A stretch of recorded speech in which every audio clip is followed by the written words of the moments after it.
Right. So welcome to the Harmonious Family Life. How to create deep connections, transform your families, and live with confidence and grace. My name is Rooke, and today I will be speaking to Margaret Rooke. Margaret is an author and has written several books on how to believe in possibilities and how to turn challenges to strengths. Her latest book, How to Change the World, is about everyday teenagers who dare to change the world they lived in. As well, she's written a book on dyslexia. Dyslexia is my superpower, and creative, successful dyslexic. Today's topic will be teaching your children to overcome life's challenges. So welcome, Margaret. Thank you for taking the time. Thank you. Thank you. Lovely to be here. Great.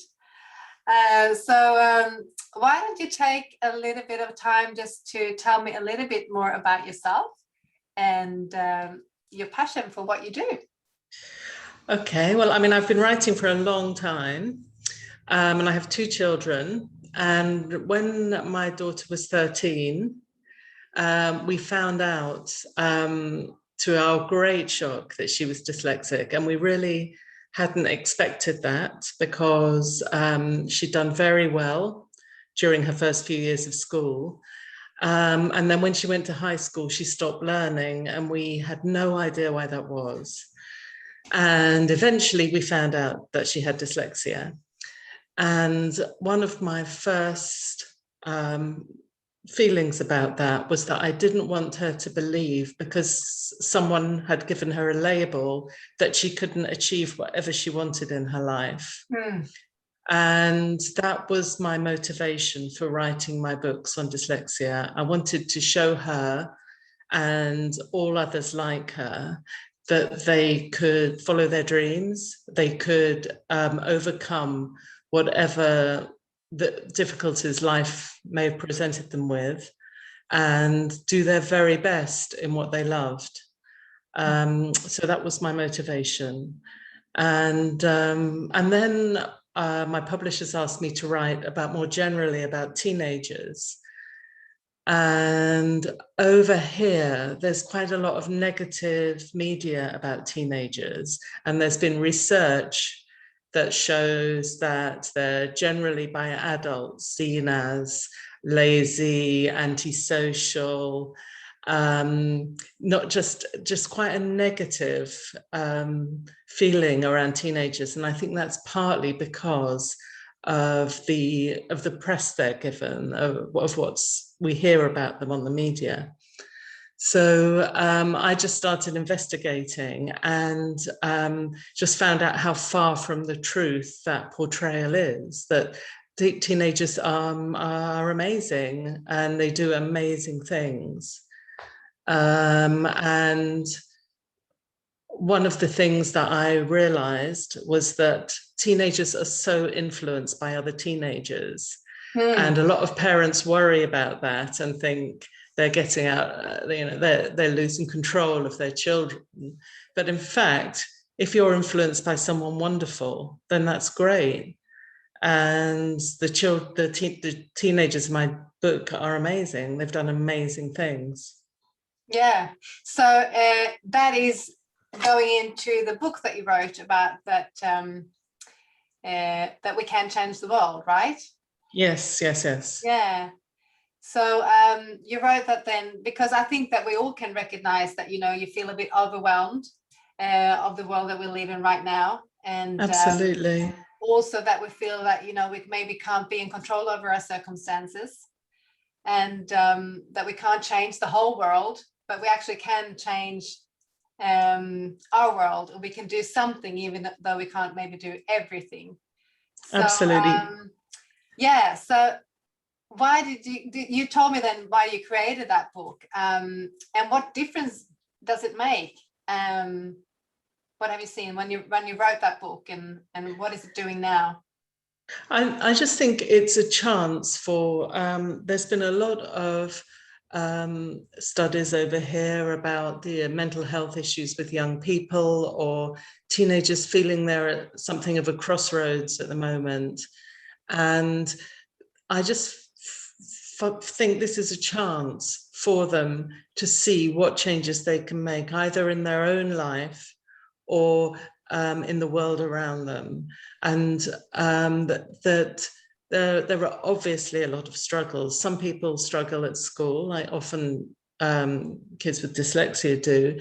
Some struggle with bullying or with or have bigger wishes to change. So there's a girl in the book who found out that the eggs in supermarkets were being laid by hens who were being factory farmed, and she started a huge campaign to stop this, and it's been successful. The supermarkets have said that they'll no longer stock eggs which aren't free range, where the hens are allowed to roam freely. So there are huge successes, and I think that sense of empowerment is so important for children and young people who aren't yet in the adult world and probably feel quite constrained in their lives, yet there is still so much they can do. Yeah, wow, that's really powerful. So you mean that that girl started campaigning and it now is a law in the whole of UK? Well, supermarkets have made the decision, yeah, that's that they fantastic. In fact, she started the campaign before social media, and she would write letters and letters and letters, and these letters would always be ignored. But now, thanks to online petitions, her campaign totally took off. And I think she got something like 300,000 signatures on her petition. And so the supermarkets had to take note. Yeah. So, yeah, so you know, sometimes we think, oh, social media, it's a bad thing, but it can be a great thing now as well. Yeah. Yeah, so inspiring. It really is great. You also talk about that you want to help then children and teens to believe in possibilities and to turn challenges to strength. And that will then, and this is part of it, that, you know, you feel like you have power yourself. Will you share some of the strategies to develop confidence and self-belief? Well, I think for parents, if they're trying to influence their own children, that's something they've probably got to look at within themselves. Yes. And yes, try and live with those feelings themselves for their children to sort of emulate, if you like. Yes. I think it's really, really important that that parents don't find themselves competing in a playground or with other parents, because children all have such different strengths, as do teens, such different strengths and different passions. And I really think that's what we should be focusing on. Yes. Obviously, it's great if our children do well at school. It's wonderful and it's important. But there is so much else, so many other ways our children can shine, our teens can shine. And I think we must never forget that. And it's important, if they're struggling in one part of their life, say, that they get that bigger picture from us. Yes. Yes. And you mentioned dyslexia, and you've written a few books on that. And as a mom myself to 2 children with dyslexia, I know the struggle it sometimes can be.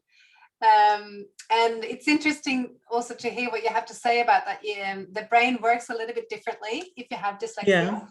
Yeah. How can we use that to our advantage?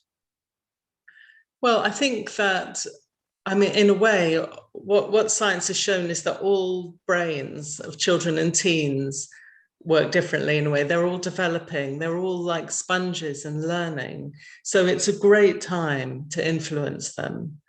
I think if children have dyslexia, especially what I've found in the work I've done, is that some children with dyslexia struggle with English and some struggle with maths as well. And the ones that struggle with both, I think, can find school especially tough. And I would say, if there's any organisation near you that helps children with dyslexia, that's a wonderful way of showing, joining that is a wonderful way of showing your children that they're not alone, that they may be struggling, but lots of other people are. And also those people have incredible strengths as well. And my book, Creative Successful Dyslexic, is just full of great examples of chefs, of writers, of actors, business people, all sorts of people who've realized that actually you only need to be good at one thing to succeed in life. And if you delegate the stuff that you can't manage and you keep that level of self-belief, that's when you can shine. Yeah, that is so good. Exactly like that. You don't have to be good at everything. No, you really don't. Yeah. But what I've found is that almost everyone I've interviewed had the support of an adult on their side. So if the message they were getting from school is that they, you know, even if it wasn't actually said to them, but if they felt stupid, which is a word a lot of them use because they can't succeed in the work they're being given, or if they just feel they're not good enough, knowing that someone is on the outside of school is giving you the message, a different message, that's so important. And that really helps children and teenagers achieve. Yeah. So a positive environment, and also that you then speak life into them. Exactly. What they can do. Yeah, I yes, like that. That's a lovely way of putting it. Yeah. Yeah. So you, in one of your books, you also talk about thinking sideways. Well, that's how you say this, the ability to look at a bigger picture, that is unique if you have dyslexia. Can you tell us a little bit more about the creative benefits of having dyslexia? What I know, I was really helped as a mother by a book called The Dyslexic Advantage, which puts as they call it, the benefits of dyslexia into different chapters. And then from there, it tells you which jobs might suit someone with those advantages. And that, to me as a parent, that opened up a whole world. It made me realize, because I'd done well at school, it made me realize, oh, there are other ways of succeeding in the world. It's not all about school. Just because I'm like that, it doesn't mean everyone else needs to be like that. So as one example, some people with dyslexia have what they call a 3D brain. So they see things in 3 dimensions. And so that's good if you want to be an interior designer, but it's also good if you want to be a lorry driver. And there's strong communication skills, which is great if you want to be a counselor or a journalist, or, you know, or all sorts of things. So there are ways which we can struggle in some ways, but we still have a very powerful way of being in the world that can really help us. Which can really help us. That's great. And I guess that is what you mean when you say that, you know, it's a superpower. You need to find your superpower. Yeah. Yes, absolutely. And it's not a superpower all of the time, and that's for sure. But, you know, thanks to spell checks on your computer, thanks to the fact that people don't need to write checks anymore, they can just use a bank card. You know, life is getting quite easier in some ways. And another thing I spotted when I was interviewing children was that quite often their parents would say to me privately, oh, she doesn't have the benefits that come with dyslexia, she's not very good at art. But not noticing that they were amazing at cooking, or they loved, you know, some building models, or which is very much can be connected with 3D way of looking at the world. So you know, it's important to keep your mind wide open when you look at your child, because they'll know what their strengths are. Yeah, wow. Well, I think that's a thing that we need to get better at then, and learning, what we can look out for, and not just think as creative in creating, with pen and paper. That Yes. the other ways, cooking, for example, that's great. A lot of the children were talking about things that were kind of tactile, like looking after animals, like cooking. That just seems to be something that came up a lot in the children I spoke to. Oh, wow. That is so interesting. Mm. And that also, I will take that with me, because that will help me as well, to look at the, things differently.